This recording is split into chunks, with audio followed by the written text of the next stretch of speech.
सभी सहभागियों को मेरा आदाब, नमस्कार।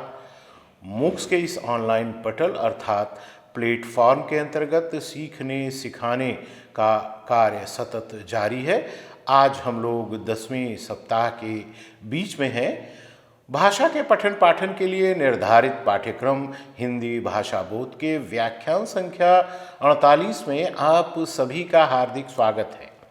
मैं मेराज अहमद, प्रोफेसर हिंदी विभाग, अलीगढ़ मुस्लिम यूनिवर्सिटी अलीगढ़, 10वें सप्ताह के 48वें व्याख्यान के साथ आप लोगों के बीच उपस्थित हूँ। प्रिय शिक्षार्थियों, हर कक्षा में कुछ नया सीखते सिखाते हम लोग आगे बढ़ रहे हैं और ये सिलसिला अभी और भी आगे बढ़ता रहेगा। तो आज के व्याख्यान को आरंभ करने से पहले हमेशा की भांति मैं आप लोगों के समक्ष पिछले व्याख्यान के कुछ अहम मुद्दों को रखना चाहूँगा और ये निश्चित रूप से आपको अगले व्याख्यान के साथ जोड़ेगा। तो हम लोगों ने पिछले व्याख्यान में आधुनिक साहित्य की एक महत्वपूर्ण विधा जो कि पत्रकारिता से संबंधित है, उसे हम फीचर के रूप में रेखांकित करते हैं, उसको हमने देखा, समझा और उसकी तकनीकी पर हम लोगों ने विस्तार पूर्वक विचार भी किया था। आज का जो व्याख्यान है, इसके लिए हम लोगों ने जो आलेख, उसका स्वरूप और उसकी विशेषताएं, तो आज के व्याख्यान से यानी व्याख्यान संख्या 48 से हम ये सीखेंगे कि आलेख लेखन क्या है, आलेख लेखन का स्वरूप क्या होता है और वर्गीकृत करते हुए आलेख के विभिन्न रूपों पर भी हम लोग दृष्टिपात करेंगे। इसके साथ साथ इसकी जो विशेषताएं होती हैं उस पर भी हम लोग विचार करेंगे। तो आइए सबसे पहले हम लोग आलेख शब्द पर विचार करते हैं। लेख से पहले अ उपसर्ग जोड़ने से आलेख बनता है। आलेख में अ उपसर्ग लगता है जो कि यह प्रकट करता है कि आलेख सम्यक और संपूर्ण होना चाहिए। आलेख निबंध लेखन का ही एक लघु रूप है। समाचार पत्रों में कुछ लेख प्रकाशित होते हैं तो वो लेख किसी समाचार या घटनाक्रम पर आधारित होते हैं और ये लेख जो संपादकीय पृष्ठ पर लेख लिखे जाते हैं उससे भिन्न होते हैं। तो इस प्रकार के लेख को हम आलेख कहते हैं। आलेख साहित्य, खेलकूद, फिल्म जगत, व्यापार, विज्ञान, समाज और राजनीति इत्यादि विषयों से संबंधित होते हैं। लेख में सामान्य या किसी एक विषय से संबंधित विचार होते हैं, यानी जो आलेख होता है उसके लेखन में किसी एक विषय से जुड़ा हुआ विचार अभिव्यक्ति पाता है। इसमें कल्पना के लिए कोई स्थान नहीं होता है। इसके केंद्र में सूचनाएं ही होती हैं। आलेख लेखन प्रेस की मदद से बड़े पैमाने पर पाठकों तक पहुंचाने के लिए लिखा जाता है। आलेख लेखन के मामले में प्रेस का तात्पर्य अखबारों, पत्रिकाओं और प्रकाशन गृहों से होता है। अखबार में लेख लिखना पत्रिका में लेख लिखने से अधिक महत्वपूर्ण इसलिए होता है कि इसमें अधिक कौशल की आवश्यकता होती है, इसमें अधिक श्रम की आवश्यकता होती है। इसे इस प्रकार से लिखा जाता है कि यह जनता को किसी निश्चित विषय के संदर्भ में सूचित करे। इसकी पहुंच जो है पत्रिका की अपेक्षा समाचार पत्र के माध्यम से एक बड़े समुदाय तक होती है।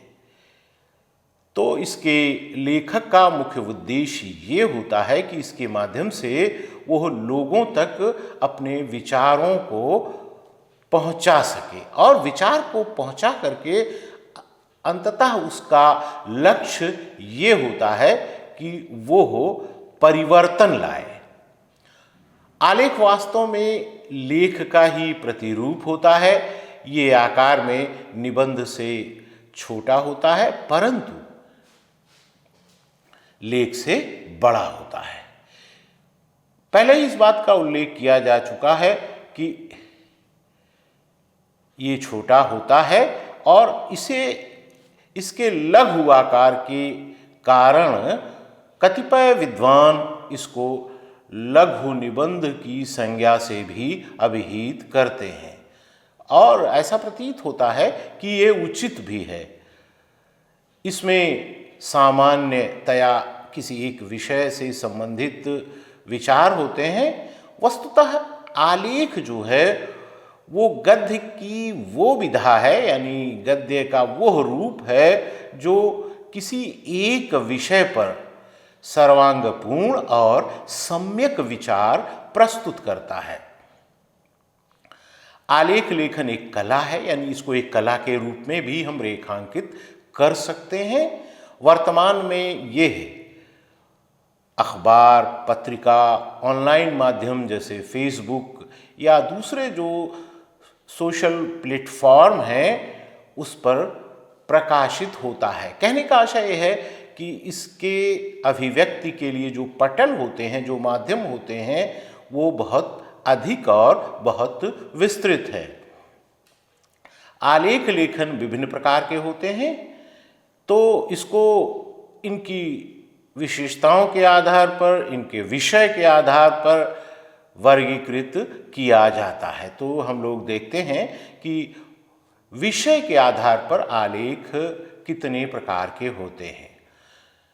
विषय के आधार पर अगर इसको हम वर्गीकृत करते हैं तो हम देखते हैं कि पहला जो है वो वैज्ञानिक आलेख। तो इस आलेख में विज्ञान इत्यादि विषयों से संबंधित सामग्री को स्थान मिलता है और उसे अभिव्यक्ति प्राप्त होती है। दूसरा है दार्शनिक आलेख। दार्शनिक आलेख के अंतर्गत दर्शन इत्यादि से संबंधित विषय समाहित होते हैं। और तीसरा है साहित्यिक आलेख। जैसा कि नाम से ही स्पष्ट है कि इसके अंतर्गत साहित्य से संबंधित सामग्री प्रस्तुत की जाती है। और चौथा जो इसका वर्ग है वो है ऐतिहासिक आलेख। निश्चित रूप से नाम से यहाँ भी ध्वनित होता है कि इस प्रकार के आलेख के अंतर्गत इतिहास से संपृक्त यानी जुड़ी हुई सामग्री प्रस्तुत की जाती है। तो प्रिय सहभागियों, इसके अतिरिक्त अब हम ये भी देखेंगे कि उद्देश्य के आधार पर आलेख को कितने भागों में वर्गीकृत किया जा सकता है। इसको भी 4 भागों में, यानी इसका जो उद्देश्य है, उद्देश्य को आधार बना करके 4 इसके मुख्यतया रूप हमें प्राप्त होते हैं। जो पहला रूप है उसको हम कहते हैं विवरणात्मक आलेख। इस प्रकार का जो आलेख होता है उसमें किसी विषय विशेष का विवरण प्रस्तुत किया जाता है, वर्णन किया जाता है। और दूसरा जो है वो है समीक्षात्मक आलेख। इस प्रकार के आलेख में नाम से ही ध्वनित होता है कि विषय की समीक्षा की जाती है, जो कि ग्रहण किया गया विषय होता है, लेखक जिसे चुनता है। अगला जो रूप इसका हमारे सामने आता है वो है विश्लेषणात्मक आलेख। तो ऐसे आलेख वो आलेख होते हैं जिसमें विषय का विश्लेषण और विवेचन किया जाता है। और जो अगला अंतिम वर्ग है वो है तुलनात्मक आलेख का। तुलनात्मक आलेख में स्पष्ट है, इसके नाम से ही स्पष्ट होता है कि जिसमें दो विषयों को आमने सामने रख करके उसकी तुलना की जाती है। इसी प्रकार से एक आधार और है जो कि वर्गीकृत करता है आलेख को, यानी जिसको कि हम वर्गीकरण के आधार के रूप में रेखांकित कर सकते हैं। वो है शैली के आधार पर आलेखों का वर्गीकरण। तो शैली के आधार पर अगर आप देखें तो जो पहला वर्ग है शैली के आधार पर वो है व्यंग्य विनोद आधारित आलेख, यानी जिस आलेख में शैली व्यंग और हास्य पर आधारित होती है उसे हम इस प्रकार के आलेख की श्रेणी में परिगणित करते हैं। दूसरा जो वर्ग है वो है गंभीर आलेख का। वो आलेख जिसकी शैली आवश्यकता के अनुसार, यानी जो विषय की अगर आवश्यकता हो तो उसको गंभीरता पूर्वक प्रस्तुत किया जाता है। तीसरा जो है वो है व्याख्यात्मक आलेख। ये ऐसा आलेख होता है जिसमें किसी तथ्य अथवा विषय की व्याख्या की जाती है। और जो अंतिम इसका रूप है वो है वक्तव्यात्मक आलेख। इसमें लिखने वाला जो होता है वो विचार प्रस्तुत करता है, यानी इसमें किसी लिखने वाले के विचारों की अभिव्यक्ति होती है। तो इस प्रकार से आप देख सकते हैं कि विभिन्न आधारों पर इसको वर्गीकृत किया गया है। यद्यपि उल्लेखनीय ये है कि लेखन की जो दूसरी तमाम विधाएं हैं उन्हीं की भांति वस्तुतः आलेख का लेखन भी अभ्यास पर आधारित होता है। इसे अभ्यास के द्वारा ही सीखा जाता है और कोई भी लेखन आप जानते हैं कि उसके सीखने का जो सबसे महत्वपूर्ण जरिया है, साधन है, वो है अभ्यास। लेकिन हम लोग कुछ उन तथ्यों पर भी विचार करेंगे जिनके द्वारा एक प्रभावशाली आलेख की रचना की जा सकती है। तो इसके लिए होता ये है कि किसी भी आलेख को कुछ बिंदुओं में हम या कुछ खंडों में हम विभक्त कर लेते हैं और उन्हीं के आधार पर हम आलेख लिखते हैं। तो आलेख जो है वो अधिक प्रभावशाली बन सकता है या उसकी गुंजाइश होती है। तो ये बिंदु क्या है? सबसे पहले है कि हम लोग विषय का चयन करते हैं, यानी एक उचित विषय का चयन होना चाहिए। फिर दूसरा जो बिंदु है उसके बाद हम उस विषय पर आधारित सामग्री पर शोध करते हैं, यानी उसकी छानबीन हम करते हैं, वास्तविक तथ्यों तक पहुंचने का प्रयत्न करते हैं। उसके बाद फिर रूपरेखा तैयार की जाती है। रूपरेखा से पहले महत्वपूर्ण बिंदुओं की सूची तैयार होती है। इसके बाद प्रथम प्रति लिखी जाती है और उसका संपादन करके अंतिम मसौदा तैयार किया जाता है। तो यहाँ पर उल्लेखनीय ये है कि जैसे मैंने बताया कि विषय का जो चयन है वो महत्वपूर्ण होता है। तो किसी भी आलेख लेखक को ऐसा विषय चुनना चाहिए जिससे वो खुद अच्छी तरह से परिचित हो और पढ़ने वाला भी उससे परिचित हो। यानी उसको भी उसके संबंध में जानकारी हो, लेकिन आपकी जानकारी यानी लेखक की जानकारी अधिक महत्वपूर्ण होती है। और हमने ये भी बताया कि इसमें शोध की भी महत्ता होती है। इसके लिए हम लोग विभिन्न पुस्तकों का, दूसरे रचनाकारों के लेख इत्यादि का, समाचार पत्रों का, पत्रिकाओं का, और आजकल विभिन्न जो वेबसाइट होती हैं उनका उपयोग हम आलेख लिखने के लिए शोध के संदर्भ में कर सकते हैं। जब किसी भी विषय पर शोध के माध्यम से पर्याप्त रूप से हमको जानकारी मिल जाती है तो फिर हमको लिखने की योजना बनानी चाहिए, और फिर हम करेंगे ये कि उसके आधार पर आलेख के जो प्रमुख बिंदु होते हैं उनको हम उसमें सम्मिलित करेंगे। फिर योजना के अनुसार आलेख लेखन का कार्य शुरू हो जाएगा। ध्यान रखना चाहिए या ध्यान रखने योग्य तथ्य ये है कि ये जो है यानी आलेख स्पष्ट, सटीक, रोचक और उद्देश्यपूर्ण होना चाहिए। अब हमने जब इसको आलेख को तैयार कर लिया तो इसके पश्चात फिर हम इसका अंत में संपादन करते हैं, यानी पहली प्रति के लेखन के बाद इसके संपादन की क्रिया शुरू होती है।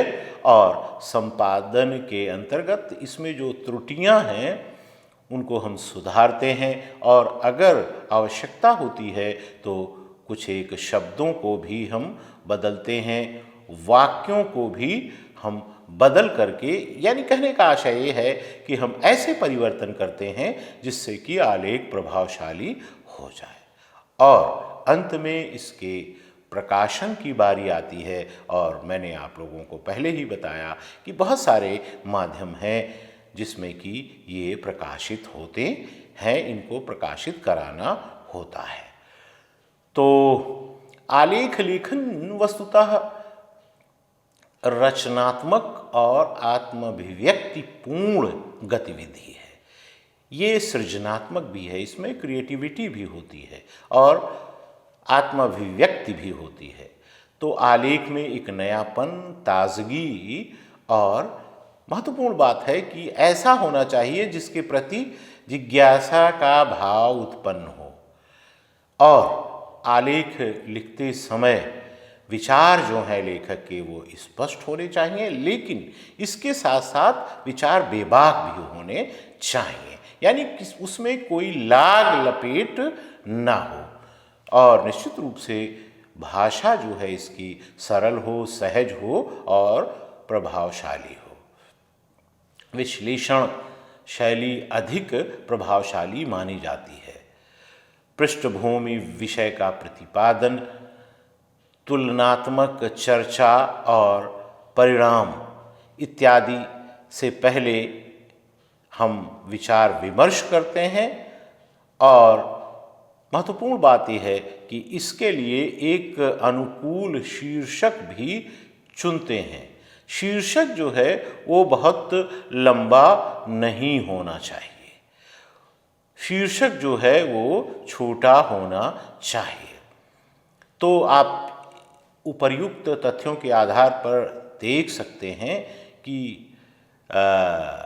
ये सरल हो भाषा की दृष्टि से और स्पष्ट हो, सुबोध भी इसको होना चाहिए। ऐसा हो कि पाठक को पढ़ने में किसी भी प्रकार की कठिनाई का सामना न करना पड़े।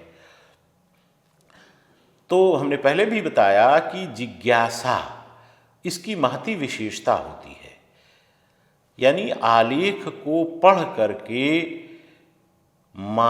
जो पाठक वर्ग है उसके मन में जिज्ञासा का भाव उत्पन्न होना चाहिए। अगर ऐसा नहीं होता है तो कदाचित आलेख प्रासंगिक नहीं होगा, इसीलिए ये लिखा ही जाता है।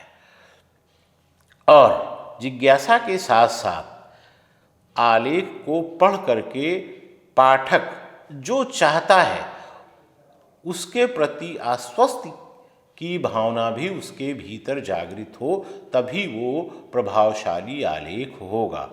और उसे पाठ के बाद नए नए तथ्यों की भी जानकारी मिलनी चाहिए। आलेख निश्चित रूप से रोचक हो, मनोरंजक हो, और ऐसा अगर होगा तो पाठक उसको पढ़ करके आनंद की अनुभूति करेगा। आलेख में विचार अथवा कथा इत्यादि की विचारात्मक और कथात्मक अभिव्यक्ति आवश्यक होती है, और इसके साथ साथ विश्लेषण की जो क्षमताएं हैं वो भी इसमें विद्यमान होना जरूरी है। एक आलेख अगर कोई लेखक लिख रहा है तो आवश्यक ये भी है कि स्वयं लेखक का उद्देश्य स्पष्ट होना चाहिए कि वो क्यों किसी आलेख को लिख रहा है।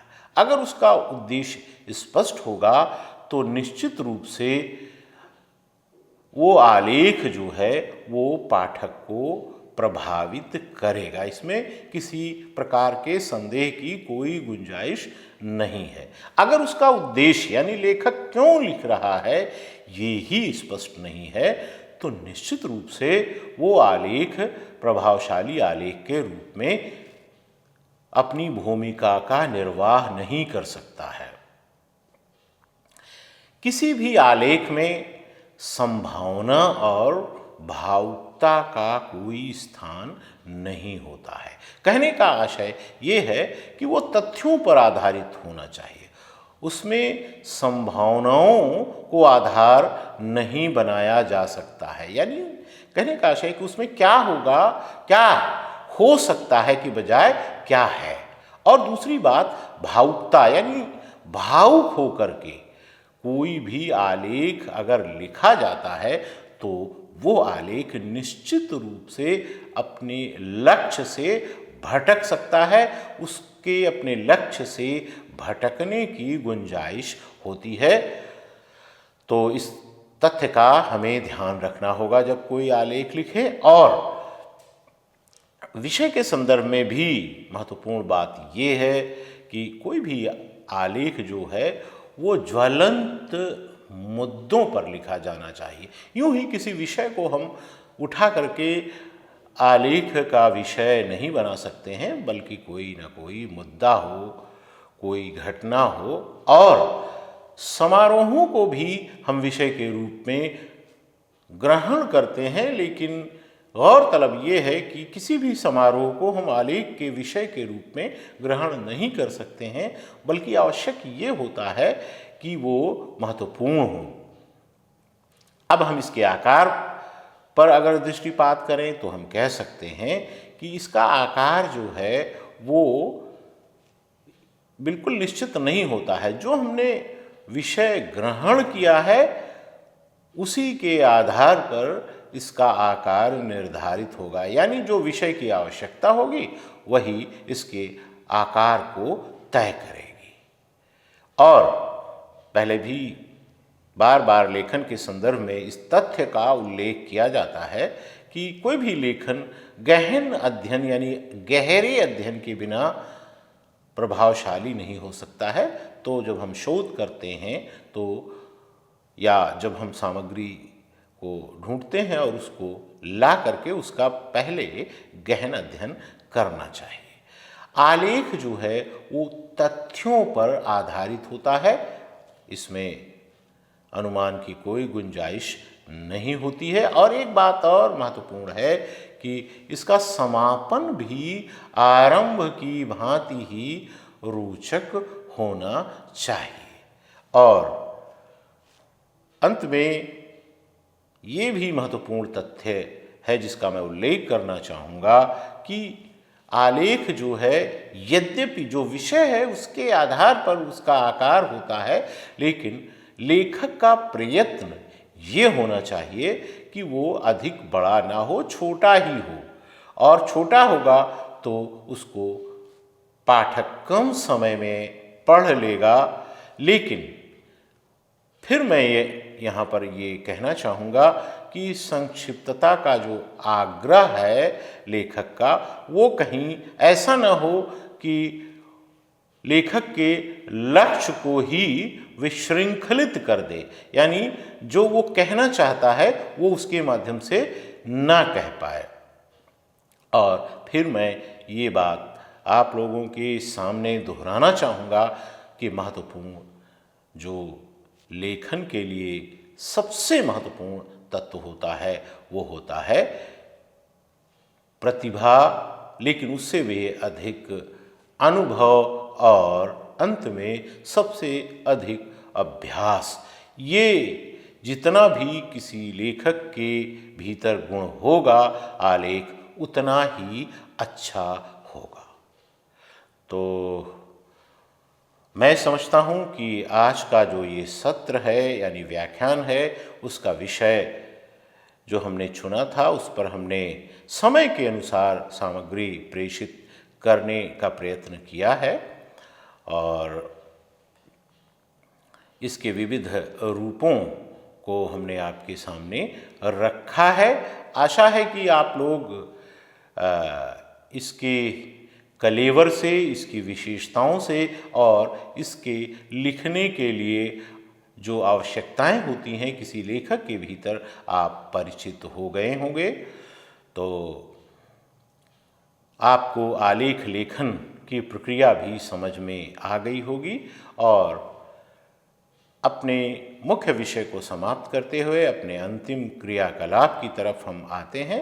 जैसा कि आपको जानकारी है कि हम लोग स्वमूल्यांकन के लिए, यानी अपनी जो सीखने सिखाने की, ख़ास तौर से सीखने की क्षमता है, उसकी परख के लिए हम लोग कुछ प्रश्न पर विचार करते हैं।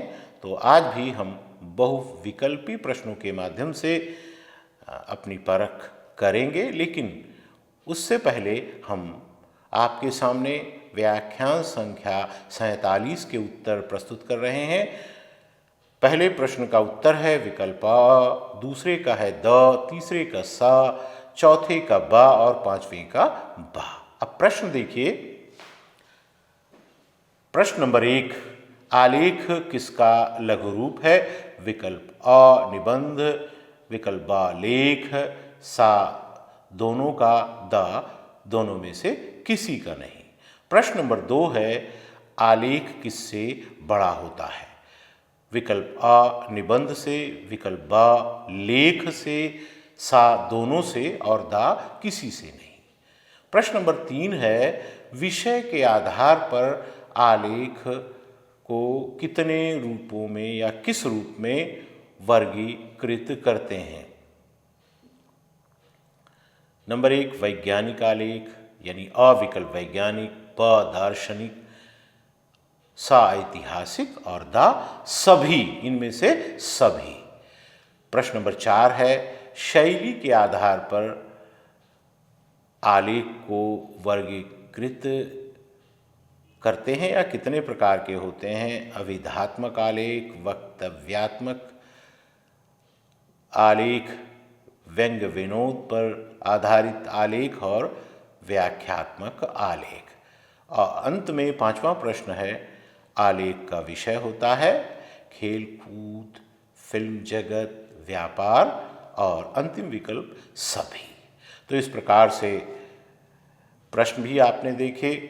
आप आरंभ से लेकर के अंत तक इस व्याख्यान में हमारे साथ बने रहे। हम आपके आभारी हैं और आपका इसके लिए बहुत बहुत धन्यवाद।